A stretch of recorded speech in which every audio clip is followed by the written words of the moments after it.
Chinku master এলাকায় salon দেয়, এত বড় সাহস না? এই এনে সেলুন দিছে কেটা? এই কাল্লু, এনে সেলুন দিল কেটা?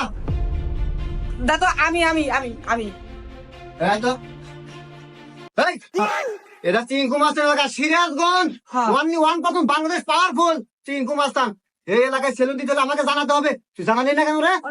এই যে হবাই জানাইলাম এটা আমার সেলুন দাদু। এই কাল্লু, ও কি জানে না আমার কথা? আপনি কি জানেন না? ও ভাই অনেক কি কোনো সমস্যা হয়েছে? সমস্যা এখনো হয় নাই, তবে সমস্যা হবে। কি ভাই এমনিতে কোন কর্মচারী লাগবো? কর্মচারী? হ্যাঁ লাগবে। ভাই চাইলে আমাকে দুজনে গেলে কর্মচারী নেন ভাই, আমাদের অনেক দূর কাজ কাম নাই ভাই। এ খালে কে গেলি কানে এ হালার গলা কো বান্ধাও না কেমন তারি এ বন্ধু বল খারাপ দে দৌড়। ওরে আমি গেলি কে তো হারামজাদারা ডরাই গেছালাম কলজা কাপি উঠছে বেড়া।